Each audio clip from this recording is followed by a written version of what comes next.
नमस्कार, लोकमंच न्यूज देख रहे हैं आप। मैं हूं आपके साथ सुरभि राजपूत। बुलेटिन की शुरुआत कर रहे हैं बड़ी खबर के साथ। इस वक्त की बड़ी खबर आपको बता दें, प्रियंका गांधी का लखनऊ दौरा। आज एयरपोर्ट पर करेंगे कांग्रेस कार्यकर्ताओं भव्य स्वागत। जिलाधिकारियों और किसान संगठन से करेंगे मुलाकात। अध्यक्षों और कांग्रेस कमेटी के सभी सदस्यों के साथ होगी अहम बैठक। तो आज कांग्रेस की महासचिव प्रियंका गांधी वाड्रा का अहम दौरा लखनऊ में होने वाला है। एयरपोर्ट पर कांग्रेस कार्यकर्ता उनका भव्य स्वागत करेंगे। साथ ही उसके बाद जिलाधिकारियों और किसान संगठन से उनकी मुलाकात भी होगी।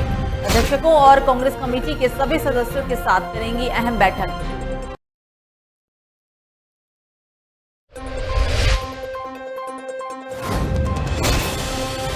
प्रियंका गांधी के दौरे को लेकर कांग्रेस कार्यकर्ताओं की तरफ से तैयारियां पूरी हैं। प्रियंका गांधी का एयरपोर्ट पर कांग्रेस कार्यकर्ता भव्य स्वागत करेंगे। जिला अधिकारी और किसान संगठन से प्रियंका गांधी वाड्रा मुलाकात करेंगी।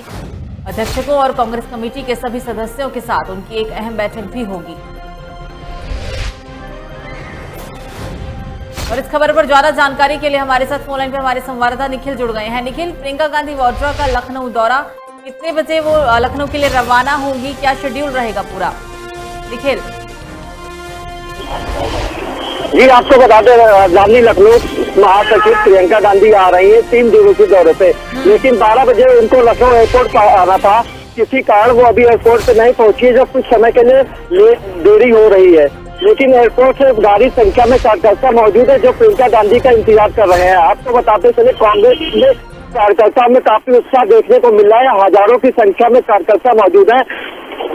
एयरपोर्ट से वो बाई रोड आएंगी, जिसके बाद जगह जगह कार्यकर्ता उनका स्वागत करेंगे। उसके बाद हजरतगंज जीपीओ पे गांधी प्रतिमा पर वो माल्यार्पण करेंगी। उसके बाद कांग्रेस कार्यालय में अपने प्रदेश जिला अध्यक्ष के साथ उनकी बैठक होगी। जी निखिल, सुरक्षा के मद्देनजर प्रशासन की तरफ से क्या तैयारियां की गई है?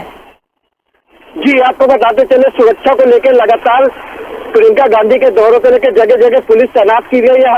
हर तरह की व्यवस्था की गई है, किसी प्रकार की अप्रिय घटना न हो पाए, क्योंकि प्रियंका गांधी को लेकर कई लोगों में देखने को मिला है कि कई भीड़ इकट्ठा होती है। प्रियंका गांधी को देखने के लिए काफी लोग आते हैं। उसी को देखते हुए मद्देनजर में इस समय लखनऊ में कानून को लेकर इस समय व्यवस्था बिल्कुल चाक चौबंद कर दी गई है। बिल्कुल निखिल, तमाम जानकारी के लिए बहरहाल आपको शुक्रिया। तो ये थे हमारे साथ निखिल रस्तोगी, संवाददाता, जिन्होंने बताया कि प्रियंका गांधी का 3 दिवसीय दौरा है। हालांकि उन्हें 12 बजे ही लखनऊ एयरपोर्ट पर पहुंचना था, लेकिन किसी कारणवश 12 बजे का समय निकल चुका है।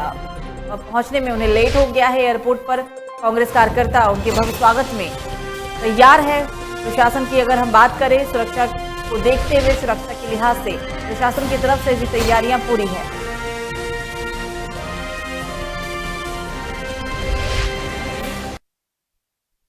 तो अगली बड़ी खबर है, बांदा से युवक की कुल्हाड़ी से काटकर की गई हत्या। ट्यूबवेल पर सो रहा था युवक, अज्ञात कारणों के चलते की गई हत्या। पुलिस ने दर्ज किया मुकदमा, जांच से जुट गई है पुलिस। और साथ ही पुलिस का कहना है कि जल्द से जल्द दोषियों को पकड़ लिया जाएगा, दोषियों पर सख्त कार्रवाई की जाएगी। पूरा मामला बांदा के थाना बम्बेरू अंतर्गत भोरेरा पूर्वा गांव की है।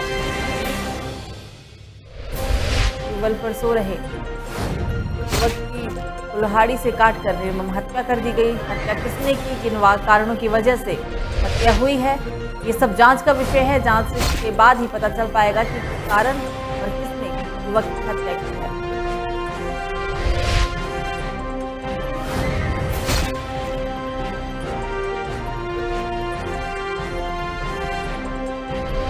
और इस खबर पर ज्यादा जानकारी के लिए हमारे साथ फोन लाइन पर हमारे संवाददाता साकेत जुड़ गए हैं। साकेत, पूरा मामला बताएं, अभी तक क्या कार्रवाई की है पुलिस प्रशासन ने पूरे घटनाक्रम के बाद? साकेत जी, मैं आपको बता दूं कि बम्बेरू कोतवाली के अंतर्गत की ये घटना है, जहां की देर रात को एक वृद्ध 45 वर्ष का था, जो कि अपनी ट्यूबवेल पर सो रहा था। उसको अज्ञात हमलावरों के द्वारा निर्मम हत्या कुल्हाड़ी से काट करके मौत की घाट उतार दिया गया था, जिस संबंध में अपर पुलिस अधीक्षक महेंद्र प्रताप चौहान के द्वारा कड़े इंस्ट्रक्शन दिए गए थे हत्यारोपियों को जो है गिरफ्तार करने के लिए। हालांकि पुलिस इस विषय पर जांच कर रही है और पीड़ित परिवार के द्वारा प्राप्त तहरीर के आधार पर मुकदमा भी पंजीकृत कर लिया गया है। जी सुरभि। बिल्कुल साकेत, तमाम जानकारी के लिए बहरहाल आपका शुक्रिया। तो आपको बता दें, पूरा मामला ये बांदा से है, जहाँ अज्ञात बदमाशों ने युवक की निर्मम हत्या कर दी।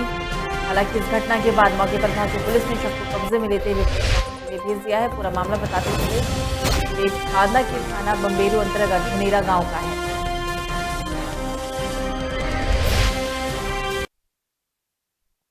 तो बस्ती में जिले के हर तहसील मुख्यालय पर समाजवादी पार्टी का प्रदर्शन, बढ़ती महंगाई और 16 सूत्रीय मांगों को लेकर सपा ने ज्ञापन सौंपा।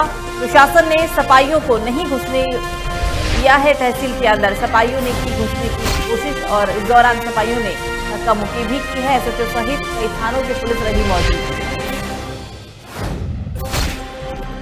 समाजवादी पार्टी के कार्यकर्ता बढ़ती महंगाई को लेकर प्रदर्शन करते हुए नजर आ रहे हैं। हालांकि प्रदेश स्तर पर ही प्रदर्शन को लेकर बात कही गई थी। कल यूपी के अलग अलग जिलों में सफाइयों ने प्रदर्शन किया था। आज बस्ती में हर तहसील मुख्यालय पर समाजवादी पार्टी का प्रदर्शन देखने को मिल रहा है। बढ़ती महंगाई और 16 सूत्रीय मांगों को लेकर सफाइयों ने ज्ञापन भी सौंपा है।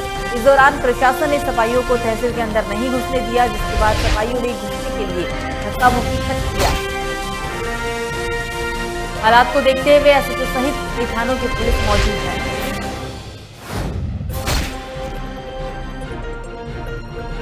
हमारी सबसे बड़ी मांग थी कि ये जो चुनाव हुआ है पंचायत का, जिसमें ब्लॉक प्रमुख और जिला पंचायत अध्यक्ष का, इसमें हत्या हुई है लोकतंत्र। पुनः इसकी जांच कराई जाए और सही ढंग से चुनाव कराने का काम सरकार करे। दूसरा मांग है जो महिलाओं पर अत्याचार किया गया उस पर कानूनी कार्रवाई हो। पेट्रोल डीजल के दाम जो आसमान छू रहे हैं, 100 के पार पहुंच गए हैं, उसका दाम वापस किया जाए। किसानों की कमर टूट रही है, इस दाम से उनकी बुआई जुताई नहीं हो पा रही है। दूसरा जो है समर्थन मूल्य है, जो गेहूं का, धान का, उस दाम पर गारंटी दे सरकार खरीदने को, और जो काला कृषि कानून है उसका वापस लेने का काम करे। इन्हीं सब मांगों को लेकर के आज हम लोग तहसील प्रांगण में आए हुए थे। खबरों में आगे बढ़ेंगे और अब बात करेंगे चंदौली से। बड़ी खबर, दबंगों ने बैंक लूटने की फिराक में कर्मचारी को मारी गोली। कर्मचारी के बैंक खोलते ही दबंगों ने चला दी गोली। गोली चलाकर बदमाश हुए हैं फरार। मौके पर पहुंची पुलिस घायल को जिला अस्पताल में भर्ती कराया। घायल कर्मचारी को BHU Varanasi trauma centre refer किया गया। बैंक लूटने के फिराक में दबंगों ने बैंक के कर्मचारी पर गोली चला दी। कर्मचारी के बैंक खोलते ही गोली चलाई गई है। गोली चलाकर बदमाश मौके से फरार होने में कामयाब रहे। हालांकि घटना की सूचना मिलते ही मौके पर पहुंची पुलिस ने घायल कर्मचारी को जिला अस्पताल के अंदर भर्ती कराया, जहां हालात को देखते हुए घायल कर्मचारी को BHU Varanasi trauma centre refer कर दिया गया है। और इस खबर पर ज्यादा जानकारी के लिए हमारे साथ फोन लाइन पे हमारे संवाददाता सुजीत जुड़ गए हैं। सुजीत, पूरा मामला बताएं और क्या कार्रवाई हुई अभी तक? कार्रवाई अभी हो रही है मैडम। ये सुबह की बात है, लगभग 9:15 बजे, और बैंक कर्मचारी था अपने जीजा, एक्चुअली जो घायल कर्मचारी है बिहार का रहने वाला है, अपने जीजा चंदौली स्थित जो फगुइया शाखा है वहाँ अपने जीजा यहाँ रहकर काम करता था। तो जीजा के कहने पर उसने अपना सुबह दुकान खोल रहा था, तभी लूट के इरादे से बदमाश गोली मारकर चले फरार हो गए। कितने बदमाश थे सुजीत? जी 2 बदमाश थे। सुजीत, तमाम जानकारी के लिए बहरहाल आपका शुक्रिया। तो बता दें आपको कि बैंक लूटने के फिराक में कर्मचारी के बैंक खोलते ही दबंगों ने कर्मचारी पर गोली चला दी। हालांकि घायल कर्मचारी को जिला अस्पताल के अंदर भर्ती कराया गया।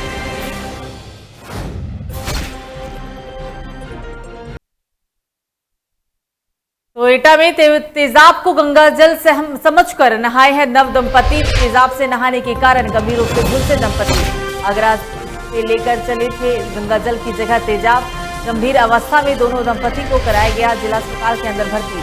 चिकित्सकों ने गंभीर अवस्था को देखते हुए दोनों लोगों को हायर सेंटर रेफर कर दिया है। पूरा मामला ये जलेसर थाना क्षेत्र की मियां दरगाह का है।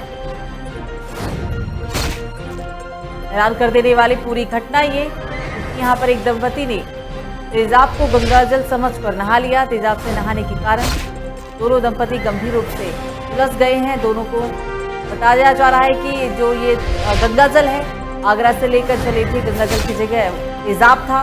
गंभीर अवस्था में दोनों ही दंपति को जिला अस्पताल के अंदर भर्ती कराया गया, जहां पर दोनों की हालत को गंभीर देखते हुए हायर सेंटर दोनों को रेफर किया गया है। पूरा मामला जलेसर थाना क्षेत्र की मियां दरगाह का है।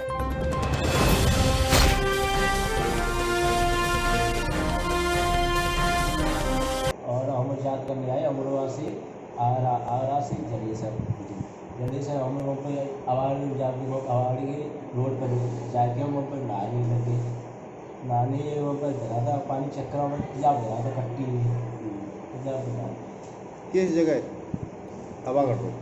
हाँ जी आवागढ़ पे कॉलोनी में हुई अच्छा अच्छा। वहाँ पर कट्टी गई। तो मुरादाबाद में महिला के साथ युवक ने की छेड़छाड़। महिलाओं ने पुलिस की मौजूदगी में चप्पलों से युवक को पीटा।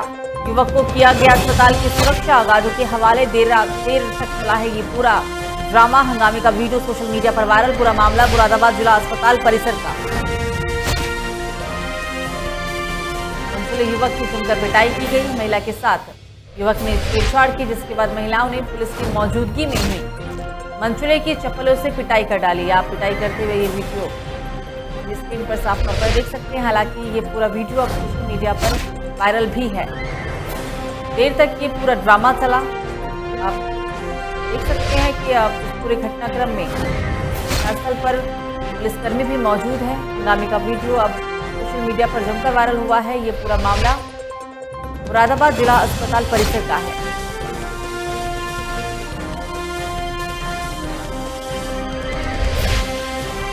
के साथ छेड़छाड़ करना इस मंचले को यहाँ भारी पड़ा। महिलाओं ने जमकर पिटाई की है और पुलिस की मौजूदगी में ही मंचले की चप्पलों के से पिटाई की गई।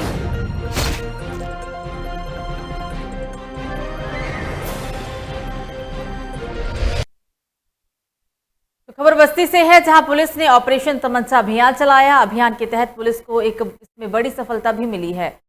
मुखबिर की सूचना पर 6 अंतर्राज्यीय असलाह तस्करों को पुलिस ने गिरफ्तार किया। आपको बता दें कि पकड़े गए बदमाशों के पास से पुलिस ने 11 अवैध असलहे और 15 कारतूस बरामद किया है, जिसमें 2 पिस्टल और 9 तमंचे शामिल हैं। इसके अलावा 3 बाइक भी पुलिस के द्वारा बरामद की गई है।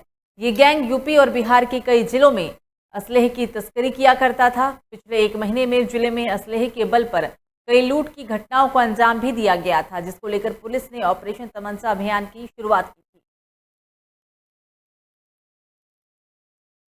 अपराधियों की रोकथाम के लिए चलाए गए अभियान के तहत आज स्वाट टीम ने थाना हरैया की टीम के साथ मिलकर के बहुत प्रभावी कार्य किया है। इन्होंने 6 असलाह तस्करों को गिरफ्तार किया है। इनके कब्जे से 11 असलहे बरामद हुए हैं। इनमें से 2 32 बोर की पिस्टल, 1 32 बोर का तमंचा और 5 12 बोर की तमंचे हैं और इनके पास से 3 बाइकें भी बरामद हुई हैं। इस सराहनीय कार्य करने के लिए आईजी बस्ती रेंज महोदय के द्वारा इस पूरी टीम को 25,000 रुपये का इनाम भी दिया गया है। इन सभी अपराधियों के ऊपर गैंगस्टर की कार्रवाई की जा रही है। इनके बैकवर्ड और फॉरवर्ड लिंकेजेस के बारे में जानकारी की जा रही है कि किस प्रकार से ये असलहे बाहर से यहाँ लेकर के आते थे। ये असलहे बाहर से मंगवा करके यहाँ जनपद बस्ती में लोगों को बेचते थे। इन्होंने और किन किन को असलहे बेचे हैं। बदलापुर में एक युवक की हत्या का मामला सामने आया है, जिसमें एक युवक का शव मिला है, जो कि शव कल संदिग्ध हालत में मिला था। आपको बता दें कि परिजनों ने हत्या की आशंका जताई। अब इस केस की तहकीकात पुलिस कर रही है। इस मामले में एसपी ने कार्रवाई करते हुए दरोगा और सिपाही को भी निलंबित कर दिया है। ये हमारे कर्मचारी हैं सर। हम सर थे नहीं, जो है हमारे घर में ही है सर, ग्राम सेवा केंद्र रोड पे ही। तो हम पीछे सर नहाने जा रहे थे। ये अपना सेंटर खोल के अपना मशीन वगैरह सब चालू कर रहे थे। तभी 2 लोग अपना मुंह बांध के आए, जो है पिस्टल लेके, जो है अपना इनको लगे नटेज पकड़ने और पैसा छीनने, बैग छीनने लगे। तब तक वो एक लोग को पकड़े सर, जो है बदमाश को। तब दूसरा वाला सर तुरंत गोली मार के सब भागने लगे सर। बाहर निकले, दौड़ाए लोग, तुरंत दूसरे को भी, एक लोग को मारे बाहर गोली। एक लोग और से जो पैसा निकाल रहे थे, धर्मदेव प्रसाद वकील है चंदौली में, तो उनको सब मारे तो वो अपना लटक गए और सब बैठ के तुरंत सर भाग गए सब दोनों।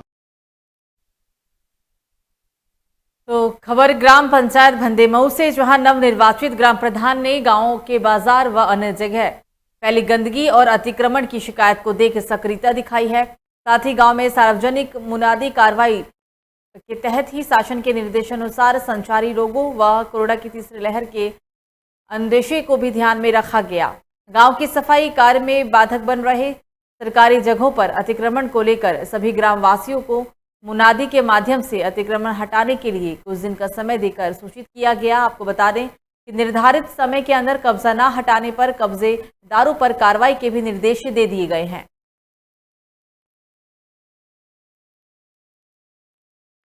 तो कोरोना की तीसरी लहर को देखते हुए ग्राम प्रधान ने कार्रवाई की। तीसरी लहर को देखते हुए गांव का ख्याल रखा जा रहा है। कब्जेदारों पर कार्रवाई के भी निर्देश दिए गए हैं। नवनिर्वाचित प्रधान का कार्य।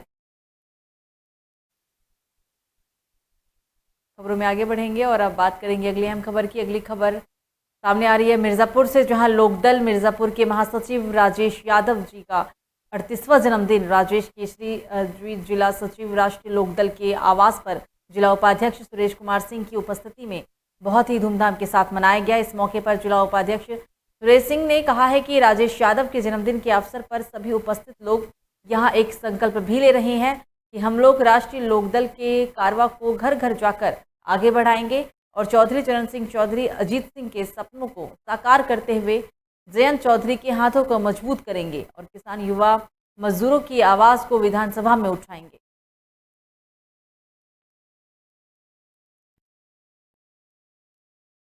राजेश भाई का 38वां जन्मदिन मना रहे हैं, जो कि हमारे जिला महासचिव हैं और हमारे राष्ट्रीय लोकदल के बहुत ही सक्रिय कार्यकर्ता हैं और इनका संकल्प है और इनके साथ साथ जितने भी लोग हैं हमारी पार्टी कार्यकर्ता हों, पदाधिकारी हों, चाहे हमारे क्षेत्र की जनता हो, आप लोग एकदम संघर्ष करें कि हमारे चुनार के विधायक रविंद्र भाई पटेल जिस दिन चुनार के विधायक बन जाएंगे उस दिन हम लोग जन्मदिन मनाएंगे। 38वां जन्मदिन है मेरा। उपलब्ध पंकज केसरी जी हैं जो कि हमारा जन्मदिन मना रहे हैं, लेकिन मेरा जन्मदिन असली वो होगा जो चुनाव क्षेत्र की जनता चाहेगी कि रविंद्र सिंह पटेल चुनाव क्षेत्र के विधायक बने, वो असला जन्मदिन होगा, असली जन्मदिन।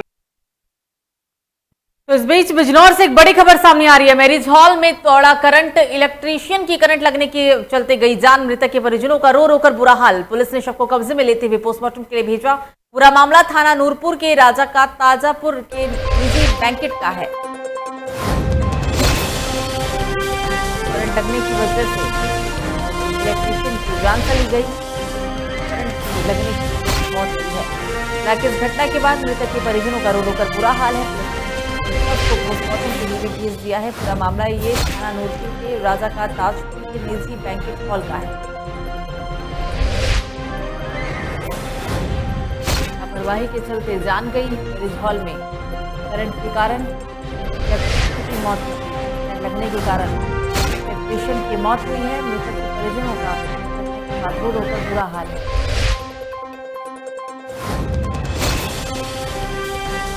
खबर पर ज्यादा जानकारी के लिए हमारे साथ फोन पे हमारे संवाददाता ताबिश मिर्जा जुड़ रहे हैं। ताबिश, इलेक्ट्रीशियन की मौत करंट लगने की वजह से हुई है, क्या पूरा मामला बताएं और किसकी लापरवाही की वजह से ये घटना हुआ? ताबिश, देखिए बिल्कुल मैं आपको बता चलूंगा, एक पूरा मामला राजा का ताजपुर का है, जहाँ पर एक मैरिज हॉल के अंदर अचानक करंट दौड़ चुका। दौड़ने के बाद एक बिजली कर्मी की वहाँ मौत हो जाती है। घर के अंदर मातम का माहौल है। अगर हम बात करें लापरवाही की, लापरवाही सबसे बड़ी लापरवाही बिजली, सबसे बड़ी लापरवाही जो मंडप है उसका मालिक है, सबसे बड़ी लापरवाही परिजन उसकी जता रहे हैं। जी बिल्कुल ताबिश, तमाम जानकारी के लिए आपका शुक्रिया।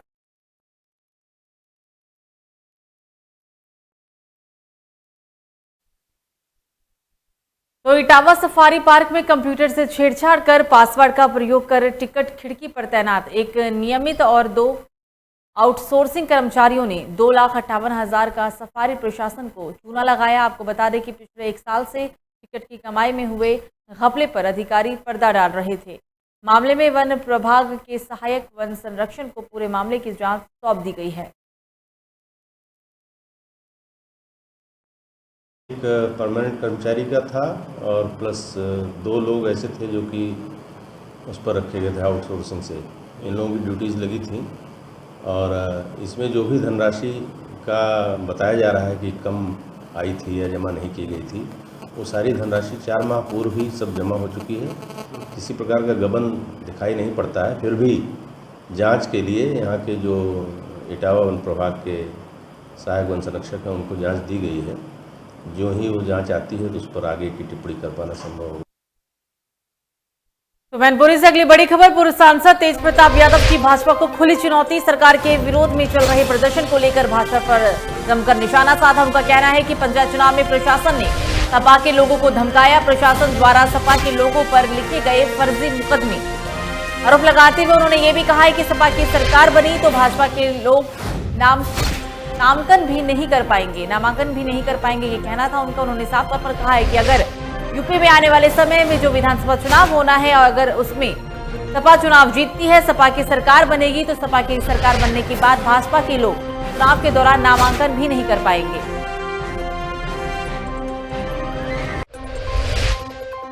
ब्लॉक प्रमुख चुनाव के दौरान समाजवादी पार्टी ने बीजेपी पर धमकाने का आरोप लगाया था। उन्होंने साफ तौर पर कहा था कि बीजेपी के कार्यकर्ता बीजेपी की गुंडई देखने को मिली है और प्रशासन सरकार के हित में काम करता हुआ नजर आया था।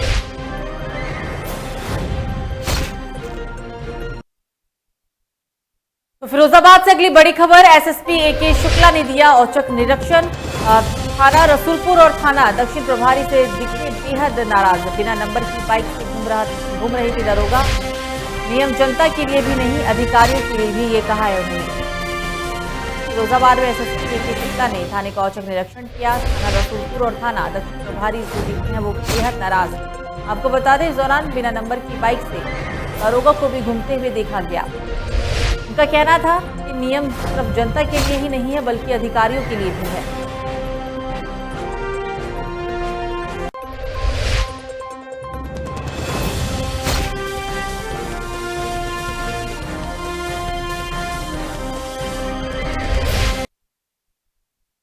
अगली खबर जालौन से आ रही है सामने, जहां सहायक संभागीय परिवहन प्रवर्तन अधिकारी मनोज कुमार का हुआ स्थानांतरण। अधिकारी मनोज कुमार बने हैं रायबरेली के एसआरटीओ प्रवर्तन सहायक संभागीय परिवहन अधिकारी। प्रशासन जालौन की सोमलता यादव का भी स्थानांतरण किया गया। सोमलता यादव बनी है कानपुर देहात की प्रथम दल एआरटीओ प्रवर्तन।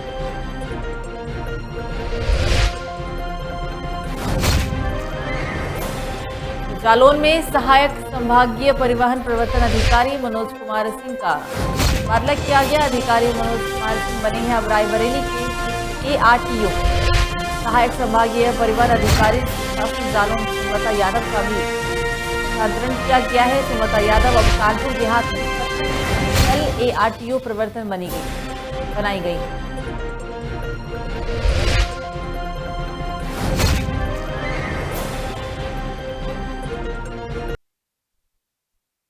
फिलहाल बुलेटिन में मुझे दीजिए इजाजत। लोकमंच न्यूज पर खबरों का सिलसिला जारी रहेगा। नमस्कार।